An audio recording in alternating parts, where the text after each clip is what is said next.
Welcome back दोस्तों, मेरा नाम शिवम है और आप देख रहे हैं आपका अपना चैनल एसके एकेडमी। आज की इस वीडियो में हम बात करेंगे 12th क्लास के फर्स्ट चैप्टर जिसका नाम है शीत युद्ध का दौर। अभी तक मैंने शीत युद्ध के दौर इस चैप्टर में 3 पहले ही वीडियो बना दी है और इस 3 वीडियो के बाद ये चौथी वीडियो है। जिस बच्चे ने भी शुरुआत की वीडियो नहीं देखी है वो इस पूरे चैप्टर को समझने में असमर्थ हो पाएगा, यानी उसे समझ नहीं आएगा ये चैप्टर।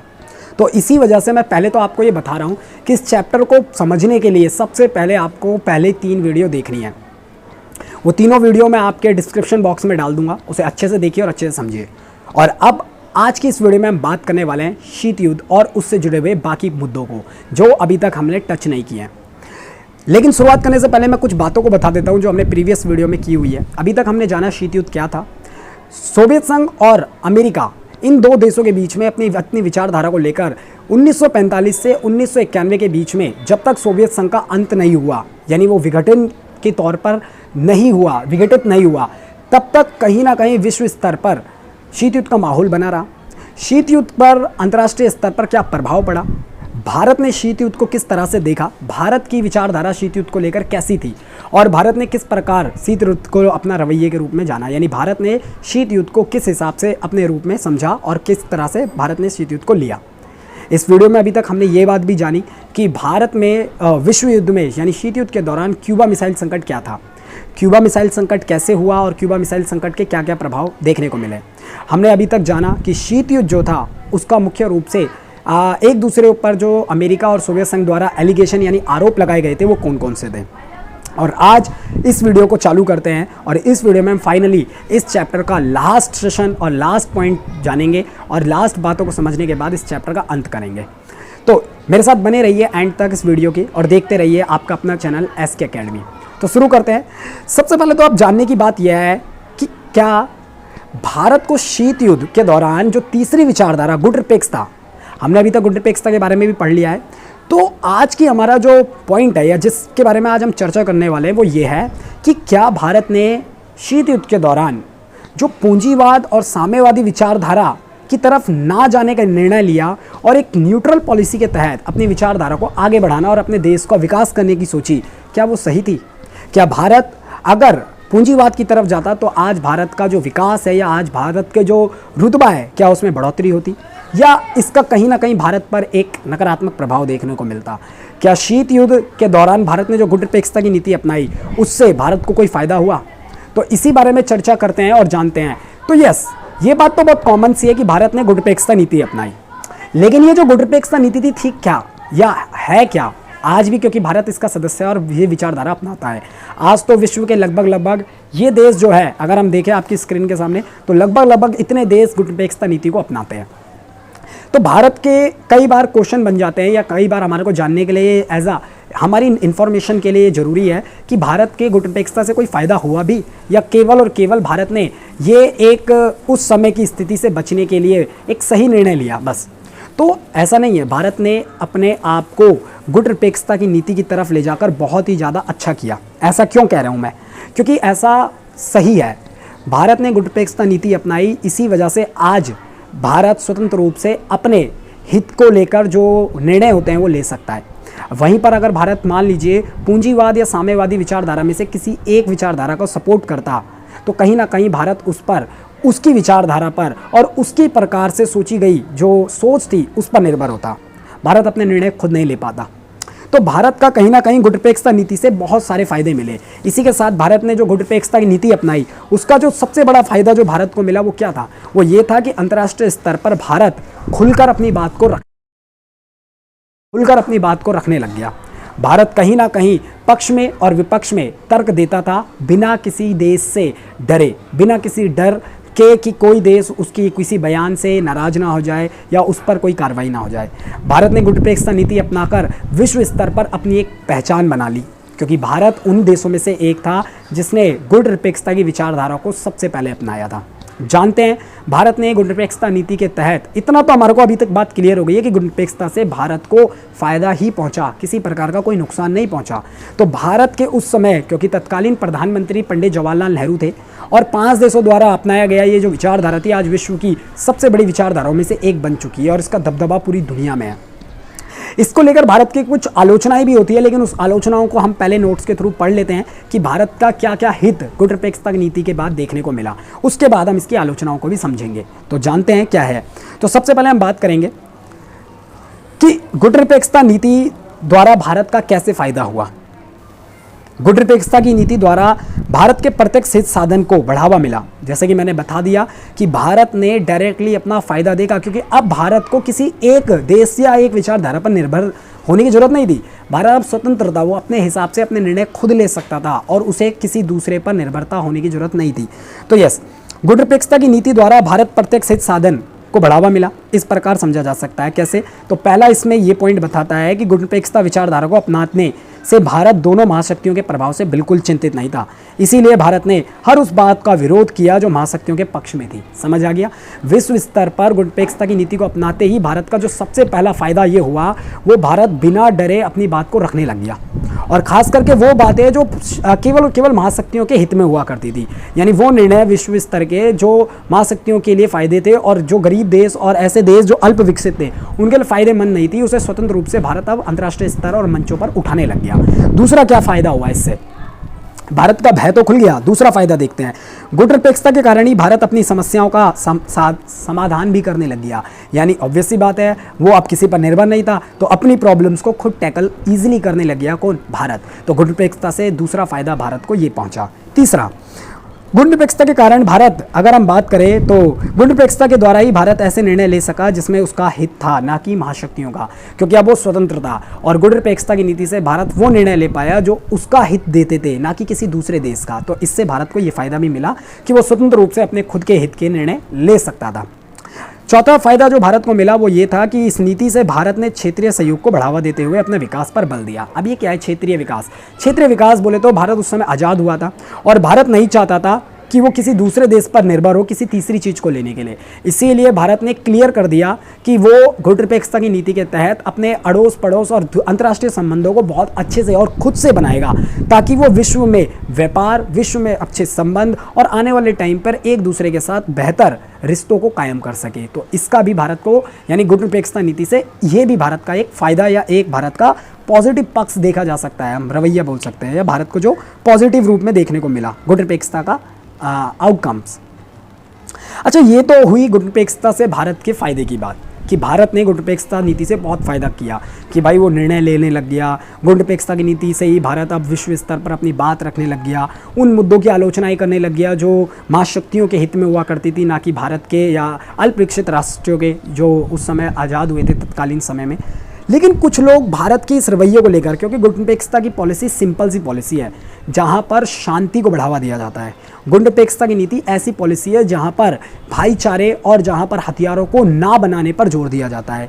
कुछ लोग गुटनिरपेक्षता नीति, क्योंकि भारत विश्व का उन बड़े देशों में से एक था, विश्व के उन बड़े देशों में से एक था जिनमें भारत ने गुटनिरपेक्षता नीति को सबसे पहले अपनाया। लेकिन कहीं ना कहीं भारत की इस नीति को लेकर भी कई देश या कई बड़े बड़े राजनीतिज्ञ इसी नीति को आधार बनाते हुए भारत का क्या करते हैं? विरोध करते हैं या आलोचनाएं करते हैं, तंज कसते हैं भारत पर। ऐसा क्यों? और ऐसी वो कौन सी बातें हैं जिनके आधार पर भारत पर तंज कसा जाता है, यानी गुटनिरपेक्षता नीति को लेकर खास करके? तो जानते हैं। इसमें सबसे पहला जो पॉइंट आता है कि भारत की गुटनिरपेक्षता नीति का जो विरोध होता है वो क्यों किया जाता है, या भारत की जो गुटनिरपेक्षता नीति है उसका किस आधार पर तंज कसकर आलोचना की जाती है। उसमें पहला आधार है भारत की हम बोल सकते हैं सुरक्षा नीति।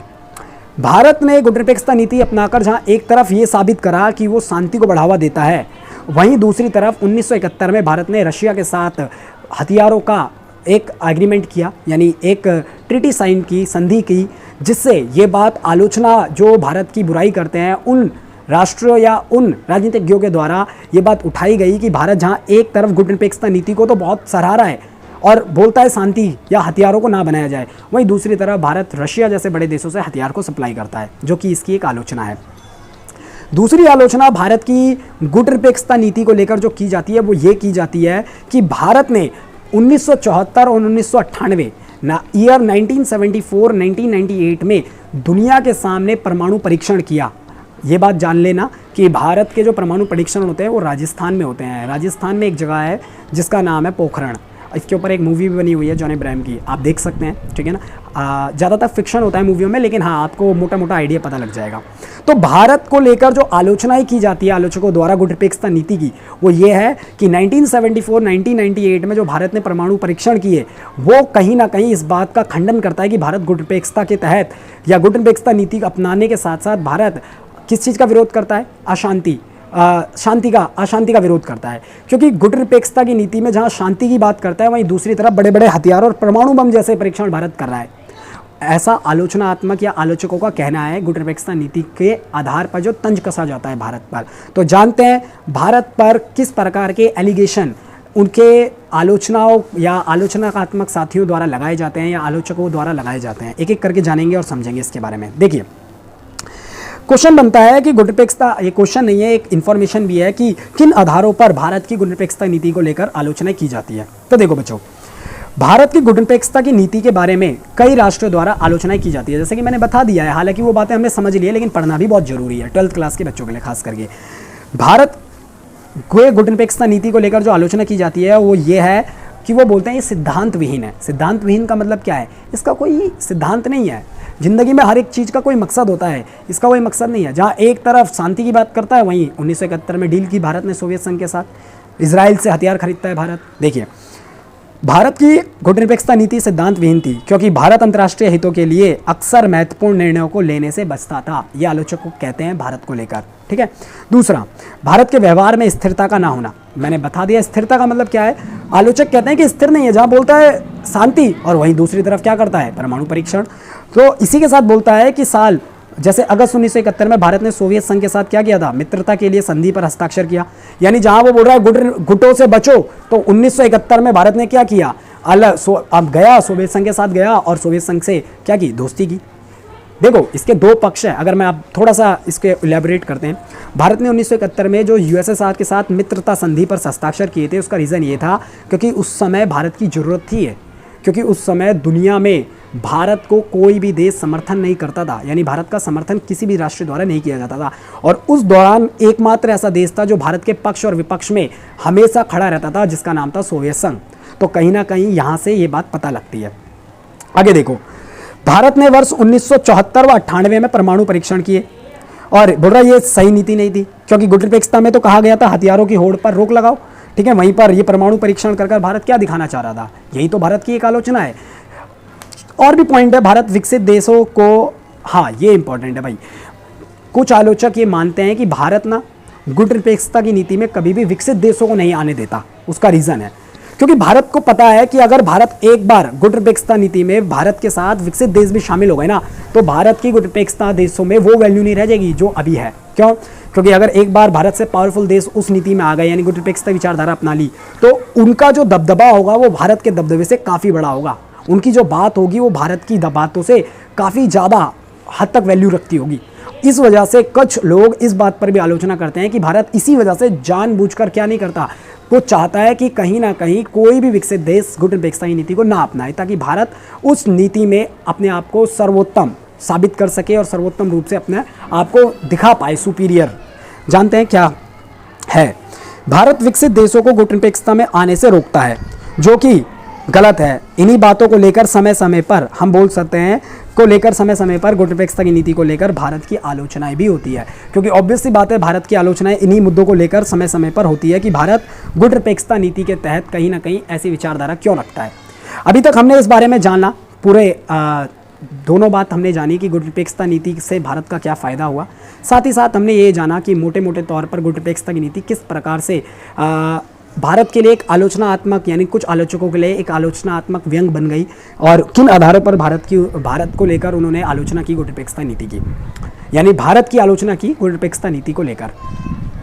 अच्छा, आज की इस वीडियो में हम अगला जो हमारा टॉपिक होगा वो बड़ा इंटरेस्टिंग है। दो शब्द जो कि 12th के बच्चों के लिए बहुत इंपॉर्टेंट है। 12th के ही नहीं, जो भी बच्चा पॉलिटिकल साइंस पढ़ता है, जो तैयारी कर रहा है और चीज़ों को इन्फॉर्मेटिव वे में लेना चाहता है, उसके लिए बहुत इंपॉर्टेंट है। क्या है वो दो शब्द? पहला गुटनिरपेक्षता और दूसरा तटस्थतावाद, जिसे हम पृथकवाद भी कहते हैं। दोनों शब्दों में कोई बड़ा अंतर नहीं है, लेकिन अंतर छोटे से में भी दोनों कहीं ना कहीं बहुत बड़े डिफरेंस के रूप में जाने जाते हैं। सबसे पहले हम बात करते हैं गुटनिरपेक्षता नीति की, कि गुटनिरपेक्षता नीति होती क्या है। शुरुआत से अभी तक हमने गुटनिरपेक्षता की नीति के बारे में इतना पढ़ा है कि हमारे को कॉमनली पता लग गया है पहली बात तो गुणपेक्षता की नीति की जो विचारधारा थी वो 20वीं सदी में आई थी। ये बात हर किसी को पता होनी चाहिए, क्योंकि हमारे को पता है विश्व युद्ध बोल रहा हूँ, जो शीत युद्ध का समय था वो 45 से 91 था, और इसी दौरान तो गुणपेक्षता की विचारधारा आई। तो इसी वजह से ये 20वीं सदी की विचारधारा थी। इस विचारधारा का मुख्य लक्ष्य क्या था? शांति को बढ़ावा देना। दूसरा इसका मुख्य लक्ष्य क्या था? किसी भी गुट में ना जाना। तीसरा इसका लक्ष्य क्या था? कि किसी भी विचारधारा में ना जाकर अपनी एक न्यूट्रल पॉलिसी को अपनाना या न्यूट्रल आइडियोलॉजी को एडमायर करना और विश्व में उस चीज़ को बढ़ावा देना। इसी के साथ साथ हमारे को पता लगा गुटनपेक्षता भाई हथियारों को गलत मानता है, हथियारों को बनाने के लिए, लेकिन वहीं पर तटस्थतावाद क्या था, यानी जिसे हम पृथक्करण बोलते हैं या पृथकवाद कहते हैं, वो है क्या? तो देखो, सिंपल भाषा में अगर मैं बात करूं, पृथकवाद की जो विचारधारा है वो 18वीं से 19वीं सदी में विश्व में देखी गई। ये वो विचारधारा थी जहां पर ये बात कही गई थी कि एक ऐसी विचारधारा जहां पर अगर कोई युद्ध की सिचुएशन है तो उस युद्ध की सिचुएशन में राष्ट्रों को अलग, पृथक यानी अलग, और वाद यानी विचारधारा। इस विचारधारा के तहत बोला जाता है कि राष्ट्रों को विचार क्या करना, किसी युद्ध की स्थिति से अपने रवैये में यानी अपने निर्णय में ना तो सकारात्मक रवैया देना और ना ही नकारात्मक अपने पॉइंट ऑफ व्यू उस चीज़ को लेकर रखना।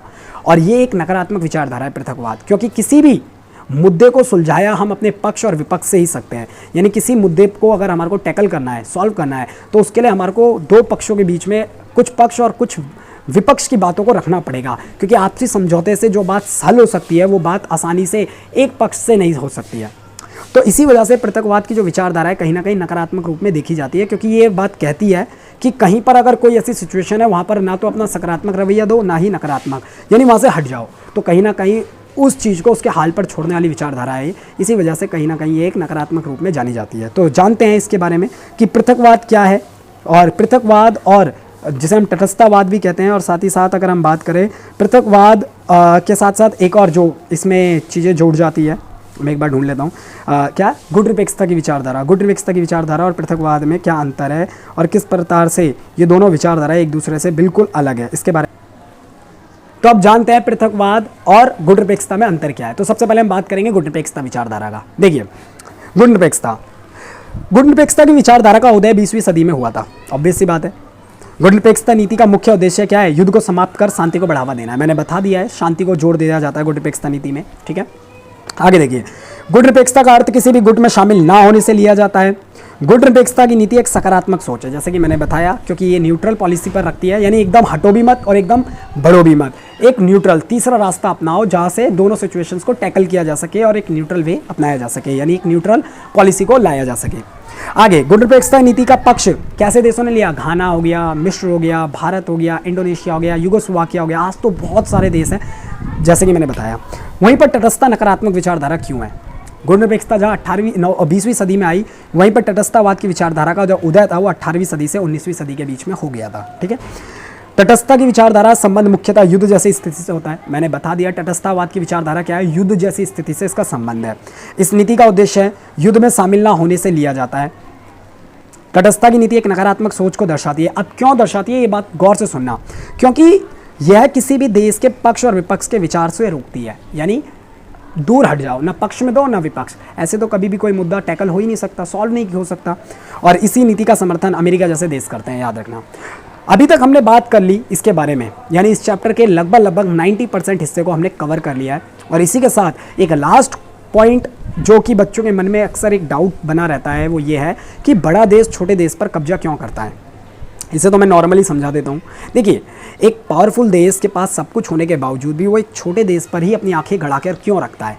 शुरुआत से ये आया है, पहले फ्रांस ने पूरी दुनिया पर कब्जा किया, फिर ब्रिटेन ने, फिर अमेरिका अपना दबदबा बनाना चाहा अपनी विचारधारा को रखकर। ऐसा क्यों होता है? तो देखो, सबसे बड़ा रीज़न एक बड़े देश का एक छोटे देश पर कब्जा करने का, या एक बड़ा देश छोटे देश पर अपना दबदबा या अपनी विचारधारा को इसीलिए लाना चाहता है।